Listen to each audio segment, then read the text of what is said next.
Order. Before we come to Prime Minister's questions, I would like to point out that the British Sign Language interpretation proceedings is available to watch on the Parliament Live TV. We now come to Prime Minister's questions. Prime Minister. Thank you, Mr. Speaker. Mick Whitley. Number one. Mr. Colleagues and others, in addition to my duties in this House, I shall have further such meetings later today. Mick Whitley. Thank you, Mr. Speaker.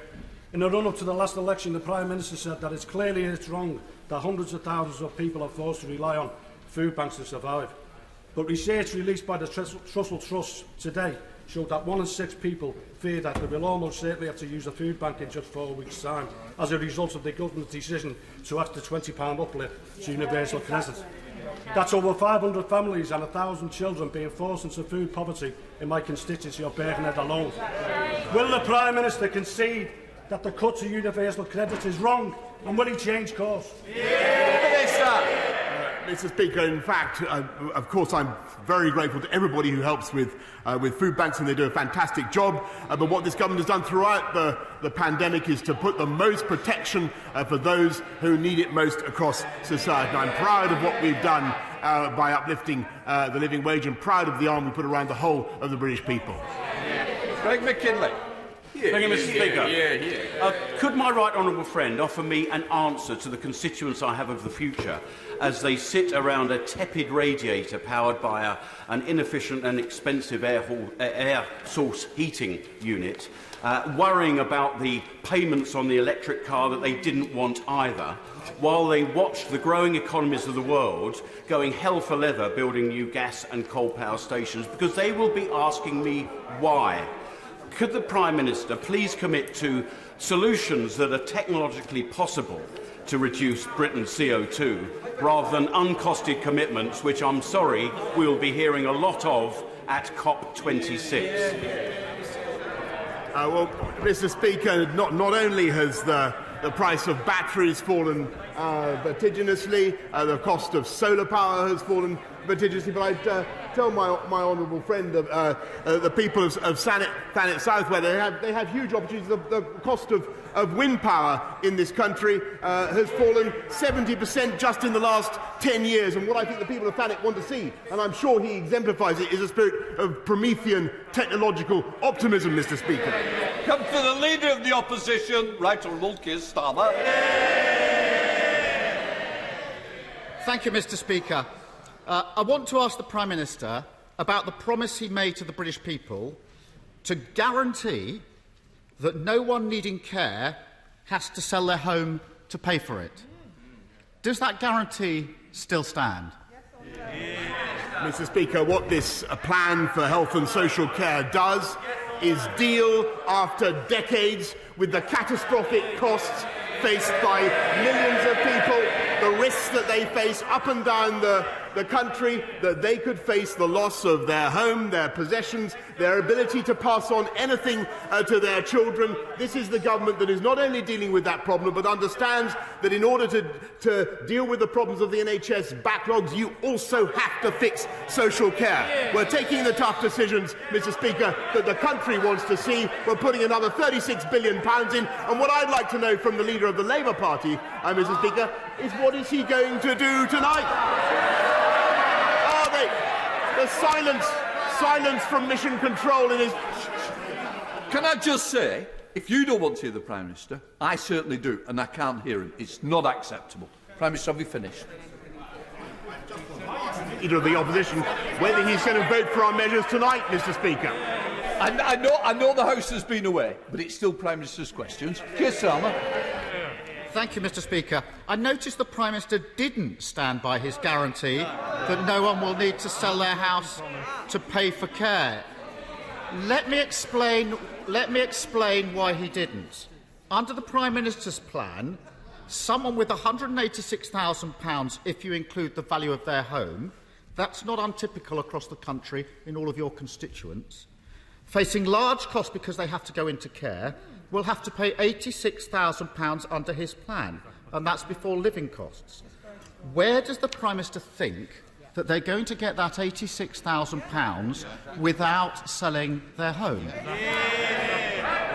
Mr. Speaker, as I think everybody understood in the long statement yesterday, this is the first time that the state has actually come in to deal with the threat of these catastrophic costs, and thereby enabling, Mr. Speaker, the private sector, the financial services industry, to supply the products, the insurance products that people need to guarantee themselves against the cost of care. And what we're actually doing, Mr. Speaker, is lifting the floor, lifting the guarantee for up to £100,000, where nobody has to pay anything across the entire country. And what we still have to hear from the opposition is what they would do to fix the backlogs in the NHS.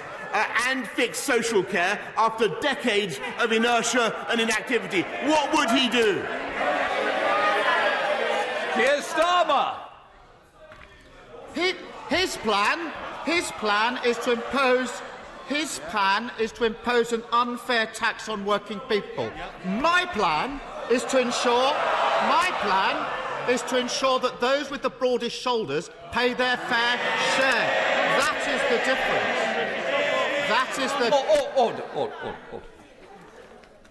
Both sides. I need to hear the question. I also need to hear the answers. If there's some MPs who don't want to hear it, and I'm sure the constituents want to hear it, it's not good to shout either side down when they are either asking or answering a question. Please, our constituents are interested. I want to hear, and they'll want to hear. Keir Starmer. Thank you, Mr. Speaker. His plan is to impose unfair taxes on working people. My plan is to ensure those with the broadest shoulders pay their fair share. I know they don't like that debate. The truth is, his plans don't do what he claims. People will still face huge bills. Many homeowners will need to sell their homes. He's not denying it when he could have done. And the Prime Minister has failed the only test he set for himself for social care. It was in the manifesto. Another manifesto promised, Prime Minister. No good shaking your head. And who's going to pay for the cost of this failure?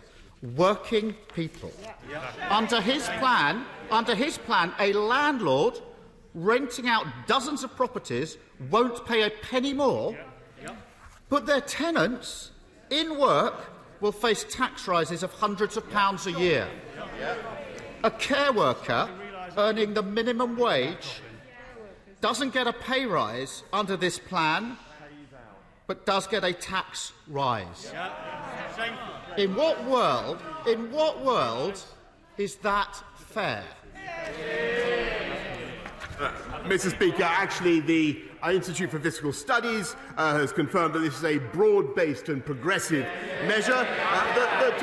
The top 20% of households by income will pay 40 times what the poorest 20% pay. The top 14% pay half of the entire levy. Now, Mr. Speaker, he talks about his plan. Well, actually, it turns out I've been scouring the records for evidence of the Labour plan. And I found it, Mr. Speaker. In 2018, the current Shadow Secretary of State for Social Care joined forces with Nick Bowles and Norman Lamb to promote a new dedicated health and social care tax, Mr. Speaker, based on national insurance. The current, where is she? I can't see her in her place, Mr. Speaker. And she said this was to be the country's beverage moment. Well, is the Labour Party really going to vote against the new beverage moment tonight? Mr. Speaker, let me tell you what an ambitious young member for Henley said in 2002 in this House. What he said in this House: national insurance increases are regressive. I wonder what happened to him. Mr. Speaker, if the Prime Minister is going ahead with this unfair tax, can he at least tell us this? Will his plan clear the NHS waiting list backlog by the end of this Parliament? Yes or no? Mr. Speaker, I think the whole House, indeed the whole country, can appreciate that we at least have a plan to fix the backlogs. And we at least understand, Mr. Speaker, that the only way to fix the long-term underlying problems in the NHS, the problem of delayed discharges, is to fix the crisis in social care as well, which Labour failed to address for decades. And we're going on ahead and doing it, Mr. Speaker. And what I've just understood for him tonight, I think out of that minestrone of nonsense has floated a crouton of fact. He is going to vote against the measures tonight. They're going to vote against plans to fix the backlogs and fix social care. Vote Labour, Mr. Speaker. Wait longer. Mr. Speaker, it was a yes-no question. You either clear the backlog or you don't. And he can't even say that he'll do that. So there we have it. Working people will pay higher tax. Those in need will still lose their homes to pay for care. And he can't even say if the NHS backlog will be cleared. Well, he gesticulates, but they're all breaking their manifesto promises and putting up taxes on their working constituents for this. And, Mr. Speaker, tax rises aren't the only way he's making working people worse off. 2.5 million working families will face a double whammy, a national insurance tax rise and £1,000 a year universal credit cut. They're getting hit from both sides. Of all the ways to raise public funds, why is the Prime Minister insisting on hammering working people? Mr. Speaker, we're proud of what we've been doing throughout this pandemic to look after working people. We're proud of the extra £9 billion we put in through universal credit. And, Mr. Speaker, I think people in this House and across the country should know Labour wants to scrap universal credit altogether. We believe in higher wages and better skills, Mr. Speaker, and it is working. That's why we're investing in 13,500 work coaches, £3,000 a year for 11 million adults across this country to train under the lifetime skills guarantee. And it's working, Mr. Speaker, because for the first time since 2019, after years and years of stagnation, you are seeing wages are rising, Mr. Speaker. Wages are rising for the lower paid. They believe in welfare. We believe in higher wages and higher skills and better jobs. Higher wages and higher skills, he says. How out of touch he is. What do they laugh? What do they say to Rosie? What do they say to Rosie? Because Rosie's the sort of person that this impacts on. Laugh away. A single mother working on the minimum wage in a nursing home. She got in touch with me. She will lose £87 a month due to the universal credit cut. A huge amount to her. She will now also be hit with a national insurance tax rise. She's asked for more shifts, and she can't get them. She's unable to get further help with childcare. What does the Prime Minister, what does the laughter say to Rosie? This is a government that underfunded the NHS for a decade before the pandemic, took £8 million out of social care before the pandemic, then wasted billions of pounds of taxpayers' money on dodgy contracts, vanity projects and giveaways to their mates. They cut stamp duty on second homeowners, super tax deductions for the biggest companies, and now they're telling millions of working people that they must cough up more tax. Isn't this the same old Tory party, always putting their rich mates and donors before working people? Minister. Well, I think very sadly, Mr. Speaker, what you're hearing is the same old nonsense from Labour, because what they want to do, they want to scrap a universal credit, and I have every sympathy for Rosie, and I admire her and families up and down the land. But the best thing we can do for them is have a strong and dynamic economy. And as I speak to you now, our economy is the fastest growing in the G7, Mr. Speaker, because we've had the fastest vaccine rollout and the fastest opening up of any comparable country, Mr. Speaker. And never forget that he would have kept us in the European Medicines Agency. He attacked the vaccines task force, Mr. Speaker. And if we'd listened to Captain Hindsight in July, Mr. Speaker, we wouldn't have the fastest growing economy in the G7. We'd still be in lockdown, Mr. Speaker. It's true. And if we listened to him today, we wouldn't be trying to fix the NHS backlogs, and we wouldn't be finally dealing with social care, Mr. Speaker. This is the country, this is the government that takes the tough decisions to take this country forward.